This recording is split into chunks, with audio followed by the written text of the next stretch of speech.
now, President Trump meeting with Israel's prime minister at Mar-a-Lago, discussing the next step in the Gaza peace plan. The president greeting Netanyahu at his exclusive club just about a half hour ago.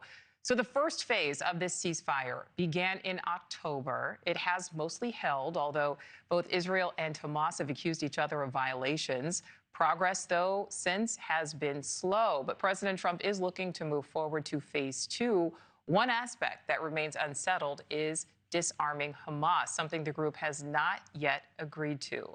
NewsNation's Libbey Dean is following all of these developments, joins us live right now from Palm Beach. Libbey. Nichole, since President Trump and Israeli Prime Minister Benjamin Netanyahu were outside of Mar-a-Lago taking questions from the press, they've now since walked inside and they're sitting with the table of the Israeli delegation and the U.S. delegation.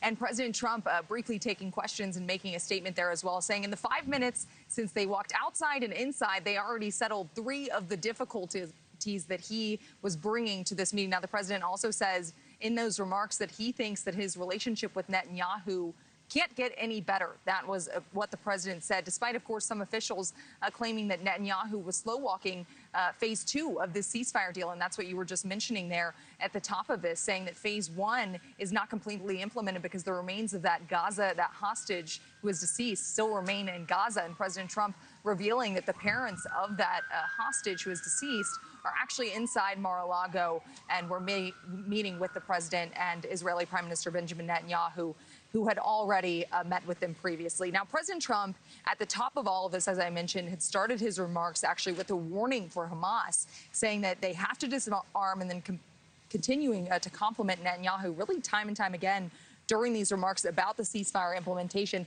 despite, as we've been talking about, both sides here accusing the other of violating that ceasefire. Let's take a listen to the commander-in-chief. He's a wartime prime minister. He's done a phenomenal job. He's taken Israel through a very dangerous period of trauma.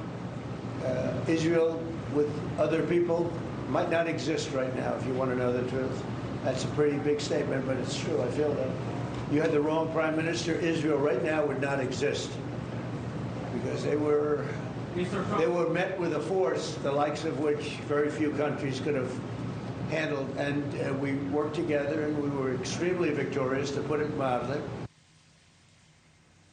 So at the table for those U.S. delegations is Jared Kushner and Steve Witkoff. They're at the far left of this table. And those are 2 of the key people who got this deal across the finish line, heading up to when President Trump traveled all the way to Israel to sign off on this peace deal, and has really been championing it ever since, despite both sides accusing the other of violating it. Some other officials at the table, Stephen Miller, Deputy Chief of Staff to the President, Secretary of War Pete Hegseth, Secretary of State Marco Rubio, who we know both met with Netanyahu before this meeting with President Trump. Also Dan Scavino, Susie Wiles, and the Chairman of the Joint Chiefs of Staff, General Dan Kane, all at the table there. So what we heard from President Trump, he started those remarks with this warning for Hamas, saying they have to disarm, and being incredibly complimentary of Netanyahu, and that continued into when they entered that room in Mar-a-Lago. And that meeting is what is happening behind closed doors right now, Nichole. But President Trump saying that they've already hashed through 3 of the difficulties that President Trump was bringing